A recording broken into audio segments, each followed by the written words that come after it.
ಆಮೇಲೆ ಮುಖ್ಯವಾಗಿ ಪತ್ರಕರ್ತರು ಮಾಡ್ಕೊಂಡಿದ್ದಾರೆ ಅಂದ್ರೆ ಎಲ್ಲರೂ ಮುಂದೆ ಬರ್ತಾರೆ. ಅವರೇ ಮಾಡ್ಕೊಂಡಿದ್ದಾರೆ ಪತ್ರಕರ್ತರು, ಏನೋ ಇದೆಯಪ್ಪ ಇದ್ರಲ್ಲಿ ಒಳ್ಳೇದೇ ಇದೆ ನಮ್ಗೆ ಅಂತ ಎಲ್ಲ ಪಬ್ಲಿಕ್ಸ್ಗೂ ಮುಂದೆ ಬರುವಂತ ಕಾರ್ಯ ಆಗ್ತಾರೆ. ಇದಕ್ಕೆ ತುಂಬಾ ಉತ್ತಮವಾದಂತ ಕೆಲಸ ಮಾಡ್ಕೋಬೇಕು. ಆಮೇಲೆ ನಿನ್ನೆ ಸರ್ ನಾನು ನೀವೆಲ್ಲ ಪತ್ರಕರ್ತರು ನೋಡಿ ಇಂಥದ್ರೆ ನಮ್ಮ ಗಮನಕ್ಕೆ ಪತ್ರಕರ್ತರಿಕಂದ್ರೆ ಪಬ್ಲಿಕ್ಕಿನ ನಮ್ಮ ಪ್ರಜಾಪ್ರಭುತ್ವದಲ್ಲಿ ಪಬ್ಲಿಕ್ ಏನು ನಮ್ಮ ಸಮಾಜ ಇದೆ ಇಲ್ಲಿ ಕೋಲಾರ ತಾಲೂಕು, ನಾನು ಜಿಲ್ಲೆ ಬಗ್ಗೆ ಹೋಗೋದಿಲ್ಲ, ಕೋಲಾರ ತಾಲೂಕು ಏನಿದೆ ಇಲ್ಲಿ ಎಲ್ಲೆಲ್ಲಿ ಏನೇನು ನಡೀತಾ ಇದೆ ಅಂತ ಅದನ್ನ ತೋರಿಸುವಂತ ಜವಾಬ್ದಾರಿ ನಮಗಿಂತೂ ಜಾಸ್ತಿ ನಿಮಗಿದೆ ಪತ್ರಕರ್ತರು, ನಮಗಿಂತೂ ಜಾಸ್ತಿ ನಿಮಗಿದೆ. ನಾನು ನಿನ್ನೆ ARS ಕಮಿಟಿ ಮೀಟಿಂಗ್ ಹೋಗಿದ್ದೆ ನಿನ್ನೆ. ಇದುವರೆಗೂ ಮೀಟಿಂಗ್ ಆಗಿಲ್ಲ ಸರ್, ಇದುವರೆಗೂ ಮೀಟಿಂಗ್ ಆಗಿಲ್ಲ. ಇದಕ್ಕೆ ಮುಂಚೆನೂ ಆಗಿಲ್ಲ, ಅದಕ್ಕೆ ಮುಂಚೆನೂ ಆಗಿಲ್ಲ, ಅದಕ್ಕೆ ಮುಂಚೆನೂ ಆಗಿಲ್ಲ. ಬುಕ್ ಎತ್ಕೊಂಡು ನೋಡ್ತಾ ಇದ್ದೀನಿ ನಾನು. ಮೊದಲು ರೆಸೊಲ್ಯೂಷನ್ಸ್ ಏನ್ ಮಾಡಿದ್ದಾರೆ, ಕಮಿಟಿಗಳಾಗಿದೆ ಏನು ಸರ್? ಕಮಿಟಿಗಳಾಗಿಲ್ಲ ಸರ್. ಕಮಿಟಿಗಳಾಗಿದೆಯೋ ಇಲ್ಲವೋ, ರೆಸೊಲ್ಯೂಷನ್ ಇಲ್ಲ, ಏನೂ ಇಲ್ಲ, ಮೀಟಿಂಗ್ಸ್ ಮಾಡಿಲ್ಲ. ಅಲ್ಲಿ ಮೀಟಿಂಗ್ಸ್ ಮಾಡಿ ಇದೆಲ್ಲ ಮಾಡದೇ ಇದ್ರೆ ಡೆವಲಪ್ಮೆಂಟ್ ಬಗ್ಗೆ ಹೆಂಗೆ ಸರ್ಕಾರಕ್ಕೆ ಪ್ರಸ್ತಾಪ ಕೊಡ್ತೀರಾ? ಏನೇನು ಮಾಡೋದಕ್ಕೆ ಹೆಂಗೆ ಪ್ರಸ್ತಾಪ ಮಾಡ್ತೀರಾ? ಯಾವ್ಯಾವ್ದನ್ನು ಮಾಡ್ತೀರಾ? ಯಾಕೆ ನಮ್ಮ ಅಧಿಕಾರಿಗಳು, ಯಾಕೆ ನಮ್ಮ ಜನಪ್ರತಿನಿಧಿಗಳು ಈ ತರ ಅನ್ಯಾಯ ಆಗ್ತಾ ಇದೆ ಅಂತ ಗೊತ್ತಾಗಿಲ್ಲ ನಮಗೆ. ಆಮೇಲೆ ಇದಕ್ಕೂ ಹೋಗಿದ್ದೆ, ಎಜುಕೇಶನ್ ಡಿಪಾರ್ಟ್ಮೆಂಟ್ BO ಆಫೀಸರ್, ಅಲ್ಲಿ ಮೀಟಿಂಗ್ಸ್ ಕಮಿಟಿ ಏನೋ ಈಗಾಗಿದೆ. ಇದಕ್ಕೆ ಮುಂಚೆ ಯಾವ ಕಮಿಟಿನೂ ಇಲ್ವಂತೆ. ಯಾಕಿಲ್ವೋ ಗೊತ್ತಿಲ್ಲ, ಅದು ಯಾಕಿಲ್ವೋ ಗೊತ್ತಿಲ್ಲ. ಈ ರೀತಿ ಆಗುವಂಥದ್ದು ಉತ್ತಮವಾದಂತ ಸಮಾಜಕ್ಕೆ ಮೆಸೇಜ್ ಹೋಗುವಂಥದ್ದಲ್ಲ. ಉತ್ತಮವಾದಂತ ಸಮಾಜ ಹೋಗ್ಬೇಕಂದ್ರೆ ಎಲ್ಲಾ ಕಮಿಟಿಗಳು ಆಗ್ಬೇಕು, ಎಲ್ಲಾ ಜಾಗದಲ್ಲೂ ಚರ್ಚೆ ಮಾಡಬೇಕು, ಏನಿದೆ ಒಂದು ಮೀಟಿಂಗ್ ಮಾಡಬೇಕು, ಅಲ್ಲಿ ಏನ್ ರೆಸಲ್ಯೂಷನ್ ಮಾಡಬೇಕು. ಪತ್ರಕರ್ತರ ಸಂಘದಲ್ಲೂ ಅಷ್ಟೇ, ನಿಮ್ಮ ಸಹಕಾರ ಸಂಘ ಏನು ಇದೆ, ಕೋಲಾರ ಚಿಕ್ಕಬಳ್ಳಾಪುರ ಸಹಕಾರ ಸಂಘ, ವಿವಿಧ ಉದ್ದೇಶಗಳ ಸಹಕಾರ ಸಂಘ ಇದೆಯೋ, ನಿಮ್ಮ ಸಂಘದಲ್ಲೂ ಅಷ್ಟೇ ಒಳ್ಳೇದಾಗಿ ಕೆಲಸ ಮಾಡಬೇಕು. ಇವಾಗ ನೀವ್ ಹೇಳಿದ್ರೆ 20 ವರ್ಷ ಆಗಿದೆ ಈ ಸಂಘ ಮಾಡಿ ಅಂತ. 20 ವರ್ಷ ನೀವೇನ್ ಮಾಡಿದ್ರು ಅರ್ಥ ಆಗ್ತಾ ಇಲ್ಲ. 20 ವರ್ಷಗಳಿಂದ ಇಷ್ಟೊತ್ತಿಗೆ ಯಾವ ರೀತಿ ನಿಮ್ಮ ಆಫೀಸ್ ನಡೆಸೋದಕ್ಕೆ ಒಂದು ಬಿಲ್ಡಿಂಗ್ ಇಲ್ಲ. ಇವಾಗ ಸೈಟ್ ಕೇಳ್ತಾ ಇದ್ದೀರಿ, ಕೊಡೋಣ ಸೈಟ್. ನೀವು ಕೇಳಿದ್ದೀರಾ, ಸೈಟ್ ನಾವು ಕೊಡ್ತೀವಿ, ಸೈಟ್ ನಿಮ್ಗೆ ಕೊಡಿಸ್ತೀನಿ ನಾನು, ನಿಮಗೆ CA ಸೈಟ್ ಕೊಡ್ತೀನಿ, ಅದರಲ್ಲೇ ತೋರಿಸಿಲ್ಲ. ಈಗ ನಮ್ಮ ಕೂಡದಲ್ಲಿ ಮೀಟಿಂಗ್ ಇದೆ, ಆ ಮೀಟಿಂಗ್ ಅಲ್ಲಿ ಈ ಸಬ್ಜೆಕ್ಟ್ ತರೋದಕ್ಕೂ ನಾನು ಮಾಡ್ತೀನಿ.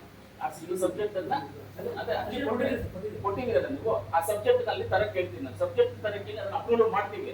ಎಲ್ಲೆಲ್ಲಿಗೆ ಸೈಟ್ ನೀವು ಹೇಳ್ತೀವಿ, ನೀವು ಯಾವ್ದಾರ ಒಂದು ತೀರ್ಮಾನ ಮಾಡಿ ಹೇಳಿ ಆ ಸೈಟ್ ಅನ್ನ ಕೊಡಿಸ್ತೀವಿ. ಓಕೆ, ಅದಕ್ಕೆ ಇಷ್ಟು ದುಡ್ಡು ಕಟ್ಟಬೇಕು ಅಂತ ಬರುತ್ತೆ, ಸೈಟ್ ಇಷ್ಟು ದುಡ್ಡು ಕಟ್ಟಬೇಕು. ನೀವು ಕಟ್ಲೇಬೇಡಿ, ನಾನೇ ಕಟ್ತೀನಿ. ಅದು ನಾನೇ ಕೊಟ್ಟು ಕಳಿಸ್ತೀನಿ ಸೈಟ್ ಅನ್ನ ಬೇಕಂದ್ರೆ. ಯಾಕಂದ್ರೆ 20 ವರ್ಷಗಳ ಕಾಲ ಒಂದು ಸಂಘ ಇದ್ದು ಇದು ಅಭಿವೃದ್ಧಿಗೆ ಸ್ವಲ್ಪ ಹಿನ್ನಡೆ ಆಗಿದೆ ಅಂತ ಹೇಳಿದ್ರೆ ಅದನ್ನ ನಮ್ಮ ಗಣೇಶ್ ಅಣ್ಣವರು ಪರ್ಸನಲ್, ನೀವು ಬುದ್ಧಿವಂತರು, ಅದರಲ್ಲಿ ನಾನು ಯಾವಾಗ ನಿಮ್ಮ ಒಂದು ಟೈಮಲ್ಲಿ ನಾನು ಇವಾಗ ಹೇಳ್ತೀನಿ, ಜ್ಞಾಪಕ ಬರುತ್ತೆ. ಒಂದ್ಸಲಿ ನಾವು ಹಿಂಗೆ ನಮ್ಮ ಜಮನಹಳ್ಳಿ ಕೃಷ್ಣನ, ನಾನು ನಮ್ಮ ವಿಜಯ ಕರ್ನಾಟಕ ಪ್ರಕಾಶ್ ನಾವೆಲ್ಲ ಒಂದ್ಸಲಿ ಕೋಲಾರಿಗೆ ಬಂದಿದ್ವಿ ಜೊತೆನಲ್ಲಿ. DC ಆಫೀಸ್ ಅವಾಗ ಇತ್ತು, ಹಳೆ DC ಆಫೀಸ್. ಅಲ್ಲಿ ಬಂದಾಗ ನೀವು ಬಂದಿದ್ರಿ. ಅಲ್ಲಿಗೆ ನಾವು ಹಿಂಗೆ ಮಾತಾಡ್ತಾ ಇದ್ದೀವಿ, ನಿಮ್ ಜೊತೆ ಮಾತಾಡ್ತಾ ಇದ್ವಿ. ನಮ್ಮ ಪ್ರಕಾಶ್ ಅವರು ನಾವು ಮಾತಾಡ್ತೀವಿ. ನೀವೇನು ಕೆಲವೊಂದು ವಿಚಾರಗಳನ್ನ ನಾನು ಕೇಳಿದೆ, ಅಭಿವೃದ್ಧಿ ಬಗ್ಗೆ ಏನು, ಎಲ್ಲರ ಬಗ್ಗೆ ಏನು ಅಂತ ಮಾತಾಡ್ತಾ ಇದ್ವಿ. ನಾನು ಎಲ್ಲವನ್ನು ನಿಮ್ಗೆ ಹೇಳ್ತಾ ಇದ್ದೆ, ಹಿಂಗಿದೆ ಸರ್, ಹಿಂಗಿದೆ ಮಾಡಿ. ಹೌದಾ ಸರಿ ಅಂತ ಹೇಳಿದ್ರು. ಆಮೇಲೆ ಇವ್ರು ಪರಿಚಯ ಮಾಡ್ತು, ಇದ್ರ ಪತ್ರಕರ್ತರು ಆಯ್ತು ಸರ್, ಒಳ್ಳೆ ಸರ್, ಬರ್ತೀವಿ ಸರ್ ಅಂತ ನಮ್ಮ ಪಾಡ್ ನಾನು, ಜಮನಹಳ್ಳಿ ಕೃಷ್ಣನ, ನಮ್ಮ VK ಪ್ರಕಾಶ್, ದೇವರಂದು ನಾವೆಲ್ಲ ಹೊರಟ್ಬಿಟ್ವಿ ಅಲ್ಲಿಂದ. ಹೊರಟು ಮಾರನೇ ದಿವಸ ನೋಡ್ತಾ ಪೇಪರ್ ಅಲ್ಲಿ ಬಂದಿದ್ವಿ. ನಾನು ಏನ್ ಮಾತಾಡಿದ್ದೀನಿ ಯಾವತ್ತು ಒಂದು ತಿಳ್ಕೊಳ್ಳಿ, ನಾನು ಇವಾಗ ಇಲ್ಲಿ ಏನು ಮಾತಾಡಿದೆ ಅಂತ ನಿಮಗೆ ಮೇನ್ ಪಾಯಿಂಟ್ ನ ನೀವು ರೆಕಾರ್ಡ್ ಮಾಡ್ಕೊಂಡಿರ್ತೀರಿ, ಮನಸ್ಸಲ್ಲಿ ಇರುತ್ತೆ. ಆದ್ರೆ ನಾನು ಅಲ್ಲಿ ಏನೇನು ಮಾತಾಡಿದ್ದೀನಿ ಅವ್ರು ನನ್ನನ್ನು ಕೇಳಿದಾಗ ಬರ್ಕೊಂಡಿರ್ಲಿಲ್ಲ, ಫೋನಲ್ಲಿ ಇದು ಮಾಡ್ಕೊಂಡಿಲ್ಲ, ಫೋನಲ್ಲಿ ಇದು ಮಾಡ್ಕೊಂಡಿಲ್ಲ ಅವರು. ಆದ್ರೆ ನಾನು ಹೇಳಿದ್ದನ್ನೆಲ್ಲ ಅವರು ಪೇಪರ್ ಅಲ್ಲಿ ಬಂದಿದೆ ಅಂತ ಹೇಳಿದ್ರೆ ಅಂದ್ರೆ ಅಷ್ಟು ಜ್ಞಾಪಕ ಶಕ್ತಿ ಇದೆ. ನಾನು ಹೇಳಿದ್ದನ್ನೆಲ್ಲ ರೆಕಾರ್ಡ್ ಮಾಡ್ಕೊಳ್ಳುವಷ್ಟು ಜ್ಞಾಪಕ, ತಲೆನಲ್ಲಿ ಫೋನಲ್ಲ, ತಲೆನಲ್ಲಿ ಮಾಡ್ಕೊಳ್ಳುವಷ್ಟು ಜ್ಞಾಪಕ ಶಕ್ತಿ ಅವರಲ್ಲಿದೆ. ಆ ಜ್ಞಾಪಕ ಶಕ್ತಿ ಇರುವಂತವ್ರು ಎಲ್ಲೋ ನೀವು ಚಿಕ್ಕದಾಗಿ ಯಾಮಾರಿದ್ದೀರಾ, ಇದರಲ್ಲಿ ಎಲ್ಲೋ ಯಾಮಾರಿದ್ದೀರಾ ಚಿಕ್ಕದಾಗಿ. ಇನ್ನೊಬ್ರು ನನಗೆ ಗೊತ್ತಿಲ್ಲ, ಆದ್ರೆ ಯಾರನ್ನ ಇದ್ದಿರ್ಲಿ ಅಧ್ಯಕ್ಷರು, ಇದಕ್ಕೆ ಮುಂಚೆ ಸ್ಟಾರ್ಟಿಂಗ್ ಅಧ್ಯಕ್ಷರು ಬೇರೆ ಇರಲಿ, ಇವತ್ತು ಅವ್ರು ಬಂದಿರ್ಲಿ, ಆದ್ರೂ ಎಲ್ಲೋ ಇವತ್ತು ಅಧ್ಯಕ್ಷ ಅಂತ ಅವ್ರನ್ನೇ ಕೇಳ್ಬೇಕು. ಎಲ್ಲೋ ಸ್ವಲ್ಪ ಯಾಮಾರಿದ್ದೀರಾ. ದಯವಿಟ್ಟು ಗಣೇಶ್ ಸರ್, ನಾವೆಲ್ಲ ನಿಮ್ ಜೊತೆಗಿದ್ದೀವಿ. ನಾವೇನಾದ್ರೂ ಇಂದ ಕೆಲಸ ಮಾಡ್ತೀವಿ, ಅನ್ಯಾಯ ಮಾಡಲ್ಲ, ಮೋಸ ಮಾಡಲ್ಲ. ನಮ್ಮ ಕೈಯಲ್ಲಾದ ಸಹಾಯ ಮಾಡ್ತೀವಿ. ನಮ್ಮ ಕೈಯಲ್ಲಾಗಿದ್ರೆ ಇದ್ದೆ ನಾವು ಸುಮ್ಮನೆ ಇರ್ತೀವಿ. ನನ್ನ ಕ್ಯಾರೆಕ್ಟರ್ ಒಂದು ಅನ್ಕೊಳ್ತೀನಿ ನೋಡಿ, ನನ್ನ ಕ್ಯಾರೆಕ್ಟರ್ ನಾನು ಹೇಳ್ತೀನಿ ಇವಾಗ. ಈ ಸಬ್ಜೆಕ್ಟ್ ಸಂಬಂಧಪಟ್ಟಂತೆ ನಾನು ಯಾವುದನ್ನು ಹುಡ್ಕೊಂಡು ಹೋಗೋದಿಲ್ಲ. ಬಂದಿದ್ದನ್ನ ನಾನು ಸ್ವಾಗತ ಮಾಡ್ತೀನಿ. ನನಗೆ ಬಂದಿದ್ದು ನನಗೆ ಪ್ರಸಾದ, ನಾನು ಕಿತ್ಕೊಂಡಿದ್ದು ನನಗೆ ವಿಷ. ಆದ್ರೆ ನಾನು ಎಲ್ಲದಕ್ಕಿಂತ ನಾನು ಏನೇ ಕೆಲಸ ಸಿಗದೆ ಇದ್ರು ಆ ಕೆಲಸವನ್ನ ಕ್ರಿಯೇಟ್ ಮಾಡುವಂತ ಶಕ್ತಿ ನನ್ನಲ್ಲಿದೆ, ಕ್ರಿಯೇಟ್ ಮಾಡ್ಕೊಳ್ಳಿ. ನನ್ನ ಉದ್ದೇಶ ನಾನು ಟಾಟಾ ಆಗ್ಬೇಕು ಅಂತ ಇದೆ ನನಗೆ. ಯಾಕೆ ಆಗಲ್ಲ ಅನ್ಕೊಳ್ತೀರಾ? ಆಗ್ತೀವಿ, ಯಾಕಾಗಲ್ಲ? ಟಾಟಾ ಆಗದೆ ಇದ್ರು ಠಾಣ ಆಗ್ತೀನಿ ನಾನು. ನಲ್ಲಿ ನಾನು ಫೈಲ್ ಆಗಿ ಇವತ್ತು ಈ ಮಟ್ಟಕ್ಕೆ ಬಂದಿದ್ದೀನಿ. ನಾನು ಇಲ್ಲಿವರೆಗೂ ಬಂದಿದ್ದೀನಿ. ಯಾಕೆ ಮಾಡಕ್ಕಾಗಿಲ್ವಾ? ಟಾರ್ಗೆಟ್ ಇಟ್ಕೊಂಡಿದ್ದೀನಿ ನಾನು, ಅಲ್ಲಿ ರೀಚ್ ಆಗ್ಬೇಕು, ರೀಚ್ ಆಗ್ತೀವಿ. ಇವತ್ತು ನಿಮ್ಗೆ ಸೈಟ್ ಕೊಡ್ತೀವಿ ಅಂತ ಹೇಳಿದೀವಿ, ಟಾರ್ಗೆಟ್ ಇಟ್ಟಿದ್ವಿ, ರೀಚ್ ಆಗ್ತೀವಿ. ಅಲ್ಲಿಗೆ ಗ್ಯಾರಂಟಿ ರೀಚ್ ಆಗ್ತೀವಿ, ಮಿಸ್ ಆಗೋದೇ ಇಲ್ಲ, ರೀಚ್ ಆಗಿ ಆಗ್ತೀವಿ ನಾವು. ಅದೇ ರೀತಿಯಲ್ಲಿ ಪತ್ರಕರ್ತರಿಗೆ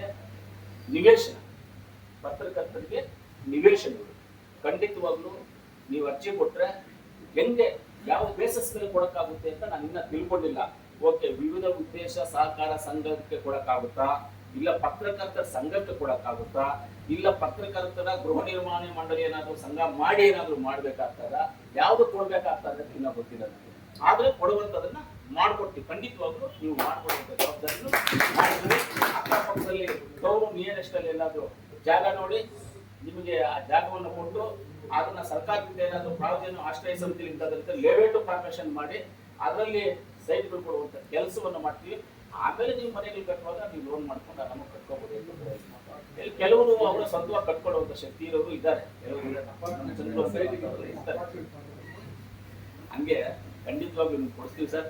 ಯಾವತ್ತಲ್ಲಿ ನೋಡಿ ಸರ್, ರಾಜಕೀಯ ಇರ್ಬೋದು ಹೋಗ್ಬೋದು ಸರ್, ಶಾಶ್ವತವಾಗಿ ಇವತ್ತು ನಾವು ನಮ್ಮ ಕೋಲಾರ ಜಿಲ್ಲೆನಲ್ಲಿ ನಾವು ನೆನೆಸ್ಕೊಳ್ತೀವಿ ಅಂತ ಈಗ ರಾಜಕಾರಣಿಗಳು ನೆನೆಸ್ಕೊಳ್ತೀವಿ, ರಾಜಕಾರಣಿಗಳು ಇಲ್ಲದೇ ಇರೋನು ನಾವು ನೆನೆಸ್ಕೊಳ್ತೀವಿ.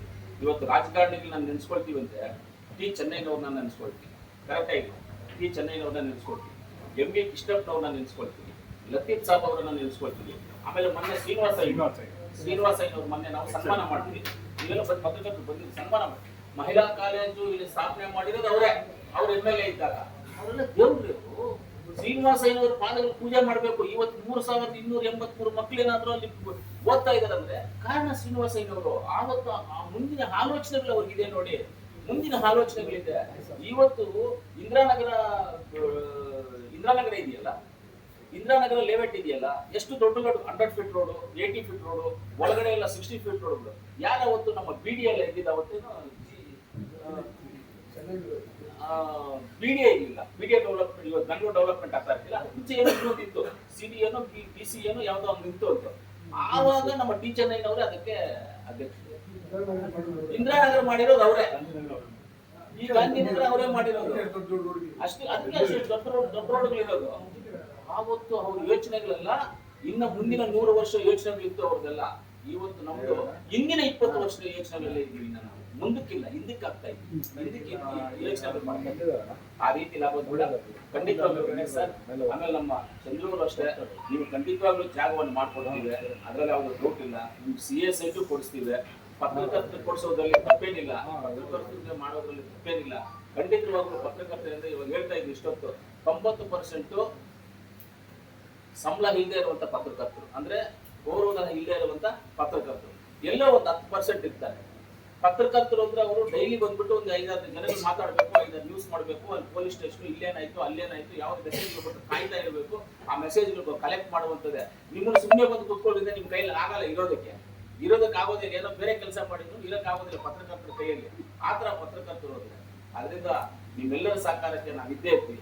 ಆಮೇಲೆ ತಾಲೂಕು ವೈಸು ಕೇಳಿದ್ರು, ತಾಲೂಕು ವೈಸನ್ನ ಹೇಳೋದಕ್ಕೆ ನನಗೆ ಅಧಿಕಾರ ಇಲ್ಲ, ನಾನು ಹೇಳೋದಿಲ್ಲ. ಆಮೇಲೆ ಮೊನ್ನೆಯಿಂದ ನಾನು ತೀರ್ಮಾನ ಮಾಡ್ಕೊಂಡಿದ್ದೀನಿ, ನಾನು Kolar taluk, Kolar assembly constituency plus Mulbagal assembly constituency ಬಿಟ್ಟು ಬೇರೆ ಇದ್ರ ಬಗ್ಗೆ ಯಾರ ಬಗ್ಗೆ ಅವ್ರು ಮಾತಾಡೋದಿಲ್ಲ, ಯಾರು ಇದ್ರ ಬಗ್ಗೆ ಅವ್ರು ಹೋಗೋದು. ಯಾಕಂದ್ರೆ ಅವ್ರ ಜವಾಬ್ದಾರಿಗಳು ಅವ್ರು ಇರ್ತಾರೆ, ನಾವ್ ಯಾವ್ದು ಮಾತಾಡೋದಿಲ್ಲ. ಆಮೇಲೆ ಆ ಕಡೆ ಎಲ್ಲೇ ಕಾರ್ಯಕ್ರಮಗಳು ಬೇರೆ ತಾಲೂಕು ಕಾರ್ಯಕ್ರಮ ನಾವು ಹೋಗೋದಿಲ್ಲ ಅಂತ ತೀರ್ಮಾನ ಮಾಡ್ಕೊಂಡ್ಬಿಟ್ಟಿದ್ವಿ. ಆದ್ರಿಂದ ನಾನು ಇವತ್ತು ಕೋಲಾರ ತಾಲೂಕಲ್ಲಿ ಇರ್ತಕ್ಕಂಥ ಪತ್ರಕರ್ತರ ಸಂಘಕ್ಕೆ ಖಂಡಿತವಾಗ್ಲೂ ನಾನು CA ಸೈಟನ್ನ ನಿಮಗೆ ಕೊಡಿಸುವಂತ ಕೆಲಸವನ್ನ ಮಾಡ್ತೀನಿ.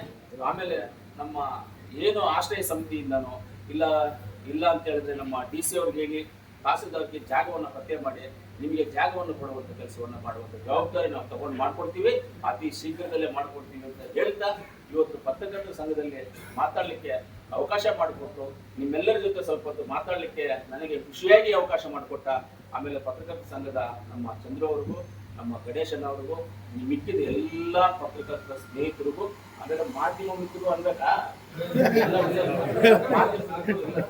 ಅದರಲ್ಲಿ ರಾಜೇಂದ್ರ ಸ್ವಲ್ಪ ಏಟಪ್ಪು. ನಾನು ಅವಾಗ ಯಾವಾಗ ಒಂದ್ಸಲಿ ನೋಡಿದ್ದೆ, ಇವನೆಂತ ಶಾಸಕ ಆಗ್ತೀನಿ ಅಂದಿದ್ರು. ಕರೆಕ್ಟ್ ಇಲ್ವಾ? ಅವಾಗ ಹೇಳಿದ್ರು ರೇಣುಕಾಚಾರ್ಯ ಆದ್ರು ನಮ್ಮ ಅಂಬರೀಷ್ ಇಬ್ಬರು ತೋರಿಸಿದ್ರು. ಮುಳಬಾಗಿಲಿಗೆ ಎಟ್ಟಲ್ಲಿ ಅಂಬರೀಷ್ ಇದ್ರಲ್ಲ, ಅವ್ರಿಬ್ರು ಯಾವ್ದೋ ಒಂದು ಇದಾಗಿ ನಂದಿದ್ರು. ನಾನು ಅವಾಗ ಅನ್ಕೊಂಡು ಇದ್ರಲ್ಲಿ ಹುಷಾರಾಗಿರ್ಬೇಕಪ್ಪ, ಕೈ ನಂದ್ಬಿಟ್ರೆ ಅಂತ. ಆತ್ಮೀಯತೆಗಳು ಇವೆಲ್ಲ ಇರ್ತವೆ. ಅದರಿಂದ ನಾವೆಲ್ಲರೂ ಪತ್ರಕರ್ತರು ಖಂಡಿತವಾಗ್ಲೂ ನಾವು ಎನಿ ಟೈಮ್ ನಿಮ್ಮ ಜೊತೆಗಿರ್ತೀವಿ, ನಿಮ್ಮ ಕೆಲಸ ನಿಮ್ಮ ಜೊತೆಲಿರ್ತೀವಿ. ನಿಮ್ಗೆ ಯಾವುದೇ ಕೆಲಸ ಇದ್ರು ಗಮನಕ್ಕೆ ತಂದು ಖಂಡಿತವಾಗಿ ನಾವು ಮಾಡ್ತೀವಿ ಅಂತ ಹೇಳ್ತಾ ನನಗೆ ಅವಕಾಶ ಮಾಡಿಕೊಟ್ಟಿದ್ದೀವಿ. ಎಲ್ಲ ಏನೇನಿದೆ ಎಲ್ಲರಿಗೂ ನಿಮ್ಮೆಲ್ಲರಿಗೂ ಧನ್ಯವಾದಗಳು. ಇನ್ನೇನಾದ್ರು ಕೇಳ್ಬೋದು, ನಾನು ಹೇಳ್ತೀನಿ.